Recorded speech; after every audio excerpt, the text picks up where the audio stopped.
श्री स्वामी समर्थ मैत्रिणींनो, स्वामी महाराज तुमच्या सर्व चांगल्या इच्छा पूर्ण करो हीच मी स्वामींच्या चरणी प्रार्थना करते आणि आजच्या या नवीन व्हिडिओला सुरुवात करते। आपल्या आयुष्यात कठीण काळ येतो तेव्हा आपण सहज म्हणतो देव आपली परीक्षा घेत आहे, पण खरंच स्वामी आपली परीक्षा घेत आहेत हे ओळखायचं कसं? मंडळी, आज मी तुम्हाला असे 3 स्पष्ट संकेत सांगणार आहे जे आपल्याला सांगतात की स्वामी महाराज आपली परीक्षा घेत आहेत। ते प्रत्येकाची परीक्षा वेगवेगळ्या परिस्थितीमधून घेत असतात, कधी सुखात, कधी दुःखात, तर कधी अनपेक्षित संकटात। जर प्रत्येक परिस्थितीत स्वामींवरचा तुमचा विश्वास अढळ राहिला तर समजून जा तुम्ही स्वामींच्या परीक्षेत उत्तीर्ण झालात। पण जर अशा स्थितीत मन थोडे जरी डगमगलं, जर स्वामींवरील श्रद्धा कमी झाली किंवा विश्वास सोडून गेला, तर लक्षात ठेवा स्वामींच्या परीक्षेत आपण अपयशी ठरतो। आजच्या या व्हिडिओमध्ये तुम्हाला हे स्पष्टपणे समजणार आहे की जेव्हा स्वामी आपली परीक्षा घेतात तेव्हा आपल्या आयुष्यात नेमकं काय घडू लागतं। भक्तांनो, लक्षात ठेवा स्वामी प्रत्येकाची परीक्षा घेत नाहीत, ते फक्त त्याच भक्ताची परीक्षा घेतात ज्यांच्यावर त्यांचा पूर्ण विश्वास असतो।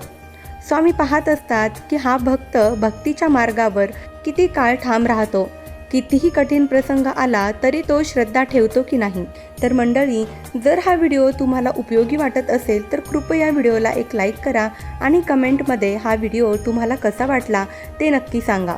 तर चला मंडळी, जाणून घेऊया ते 3 संकेत कोणते आहेत जे आपल्याला सांगतात की स्वामी आपली परीक्षा घेतात।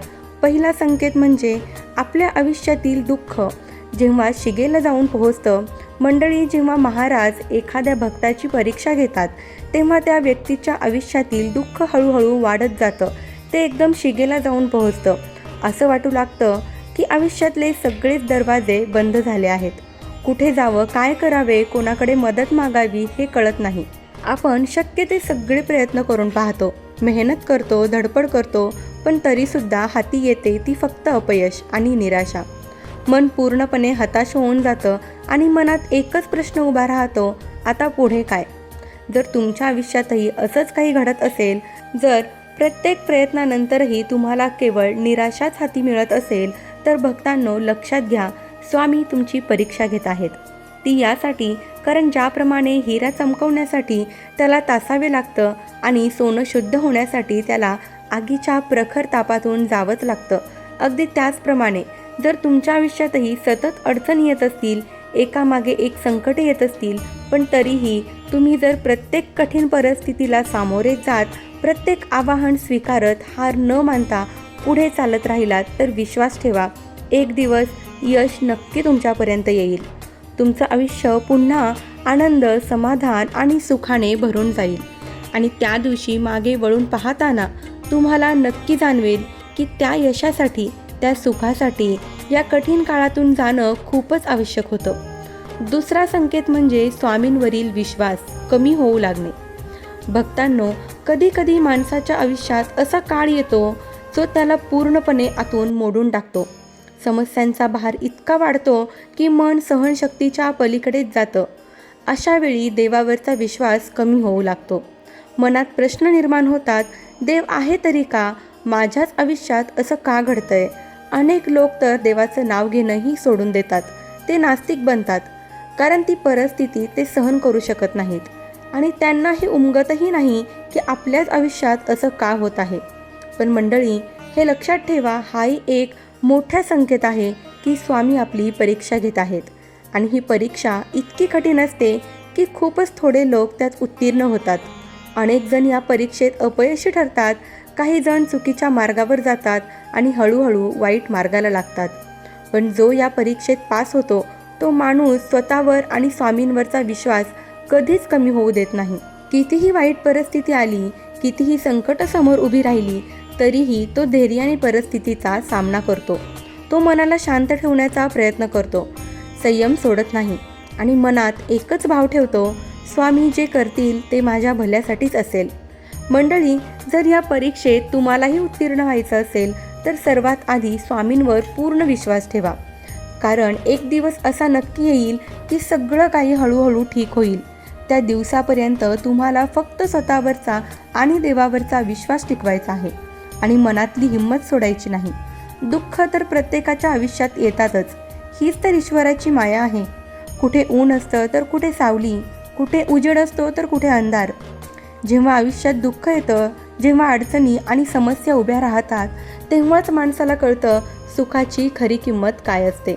भुकेल्याला अन्नाचे मोल कळतं, अन्न किती गरजेचं आहे, अन्न किती महत्त्वाचं आहे आणि अन्न किती अनमोल आहे. हे तोच अनुभवतो ज्याच्या डोक्यावर छप्पर नाही. तोच घराचं खरं मूल्य अर्थाने जाणतो. अगदी त्याचप्रमाणे जेव्हा तुमच्या आयुष्यात दुःख येतं, तेव्हाच तुम्हाला सुखाची खरी किंमत आणि सुखाचा खरा अनुभव मनापासून समजतो. तसं पाहिलं तर या जगात असा एकही माणूस नाही ज्याच्या आयुष्यात कधीच सुख झाले नाही आणि कधीच दुःख आले नाही. सुख आणि दुःख दोन्ही आपल्या आयुष्याचा अविभाज्य भाग आहे. तिसरा संकेत म्हणजे दारात सतत भिक्षुक, भिकारी किंवा एखादा प्राणी येणे. आता तुम्ही म्हणाल, ही कसली परीक्षा?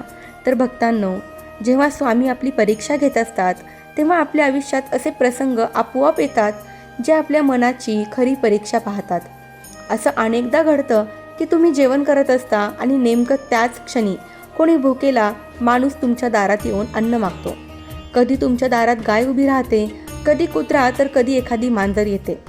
त्यावेळी पाहिलं जातं ते तुमचं मन, तुमची दानत, म्हणजेच तुम्ही तुमच्या ताटातील एक भाकर, एक घास त्यांना खायला देता की नाही हे पाहिलं जातं.